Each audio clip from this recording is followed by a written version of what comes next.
नमस्कार मंडळी, मी अपेक्षा मराठी कंटेंट क्रिएटर. तुमचं माझ्या आजच्या व्लॉगमध्ये मनापासून स्वागत आहे. मी आणि मम्मीने मिळून ना आज सर्वांसाठी म्हणजे आमच्या संपूर्ण जॉईंट फॅमिलीसाठी ना मिसळपाव केला होता. आणि मम्मीच्या हातचा जो मिसळपाव आहे ना तो खरंच खूप जास्त फेमस आहे. म्हणजे माझ्या भावाचे मित्र वगैरे ना मम्मीला नेहमी म्हणत असतात की मिसळपाव बनवा, तुमच्या हातचा खूप टेस्टी लागतो. म्हणजे मिसळपावच नाही तर सगळंच मम्मी वडापाव वगैरे ना इतकं छान टेस्टी बनवते, बिर्याणी वगैरे सगळंच. आणि मम्मीच्या हातचं ना आज सगळ्यांना खायला भेटणार आहे. आणि खास करून तो मला, कारण बऱ्याचदा मी गेल्याच्यानंतर स्पेशल पदार्थ होतात का नाही होत काय माहिती. म्हणजे तेलकट खाणं मी टाळतो ॲक्च्युली. साधंसुद्धा जेवण पण मम्मीच्या हातचं खूप छान लागतं. आणि म्हणूनच ना आज मी मम्मीला सांगितलं होतं. तर हे 2 मिसळपावचे मी पॅकेट आणले होते मसाल्याचे आणि एक मॅगी मसाला आणला होता. तो मम्मीने सांगितला होता. तर एक मॅगी मसाला चुकून माझ्या हातून थोडासा सांडला गेला आणि मग ओरडा भेटला. ठीक आहे, आता होत राहतं. मम्मीबरोबर कुकिंग करायची म्हटल्यावर थोडंफार ओरडा तर खावाच लागणार आहे.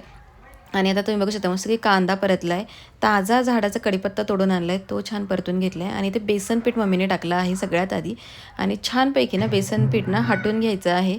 छानपैकी मिक्स करून घ्यायचं आहे कांद्यामध्ये. कांदा लाल झाला आहे आणि त्याच्यानंतर मग बेसन पीठ घातलं आहे, वरतून मीठ घातलं आहे आणि असं छानपैकी ना आम्ही परतून घेतलं आहे. तर आता ह्यामध्ये ना आम्ही घरातले मसाले घातले, जे की मम्मी घरी बनवते आणि इतके सुंदर लागतात ना हे घरातले मसाले.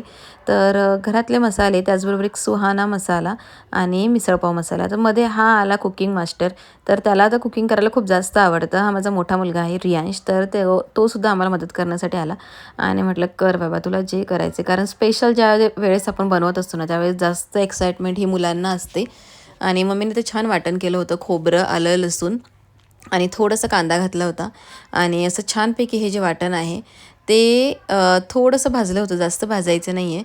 छानपैकी थोडंसं भाजून ना वाटून घेतलं आहे आणि मस्तपैकी असं मिसळपावाचा जो मसाला आहे ना तो रेडी झाला आहे. छानपैकी मस्त तेल सुटेपर्यंत ना परतून घ्यायचं आहे. तर जवळजवळ ना 15 ते 20 जणांसाठी ना हा मिसळपाव रेडी होत होता. आणि आता मला ना असं ज्यावेळेस आपण मसाला जो आहे ना तो मिक्स करत असतो ना त्यावेळेस जो सुगंध येतो ना तो फार आवडतो. आणि छानपैकी असं सुगंध घेत घेत ना ते आम्ही असं छानपैकी हलवत होते.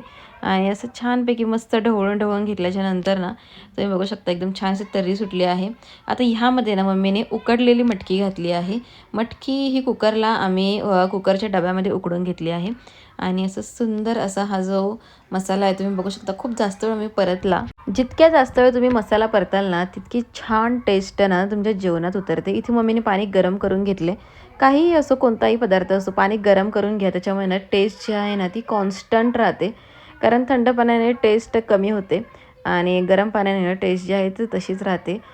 कोणत्याही प्रकारचे चवीमध्ये बदल होत नाही. त्याच्यामुळे शक्यतो गरम पाणी यूज करायचं असतं ज्यावेळेस आपण कोणताही प्रकारचा पदार्थ बनवत असतो त्यावेळेस. ही टिप नक्की लक्षात ठेवा. ज्या वेळेस ना मम्मी पप्पा गावाला येतात ना त्यावेळेस ना म्हणजे त्यांचं काही ना काहीतरी ॲक्टिव्हिटीज चालूच असतात. आणि आज सहज मम्मी मला म्हटली आपण मिसळपाव करू, कारण मम्मीचा लाडका जावई आला होता.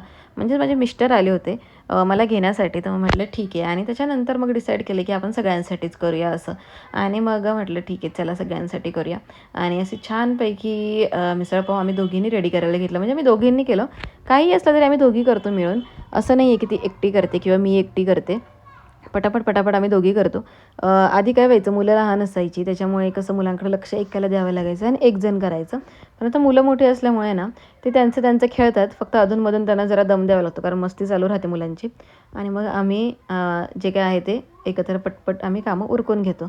आता बघू शकता तुम्ही छानपैकी उकळी फुटली, छानपैकी तर्री आली आहे. जास्त तेलकट करायचं नव्हतं त्याच्यामुळे आम्ही तेल फार नाही थोडं कमी घातलं आहे. आणि आता रेडी झालं आहे. तर मी मिसळ घेऊन येते आणि बाकी सगळे पाव वगैरे फरसाण वगैरे मम्मी घेऊन येते. तर मला इतकं गरम लागलं ना की मी मध्येच खाली ठेवून दिलं होतं. त्याच्यानंतर परत मी तो पातेला आहे तो उचलला. आणि आता मी आणि मम्मी छानपैकी ना आम्ही बाहेर ओट्यावर बसून आम्ही सर्वजण, आमची जॉईंट फॅमिली आहे, बाजूला माझ्या दोन्ही चुलत्या राहतात. आणि आमची संपूर्ण जी जॉईंट फॅमिली आहे ना ती आम्ही सगळे मिळून ना छानपैकी ओट्यावर जेवण करणार आहोत. आणि छानपैकी मी ना म्हणजे छोट्या चुलतीला सांगितलं होतं की कांदा वगैरे सगळं कट कर काकडीन ते. आणि आता तिने ते कट करून आणलं. आणि इथे एक छानपैकी मिसळ आणि हे बाकी सगळं आम्ही रेडी केलं होतं. आणि बघू शकता तुम्ही इतका सुंदर असा मिसळपाव झाला होता.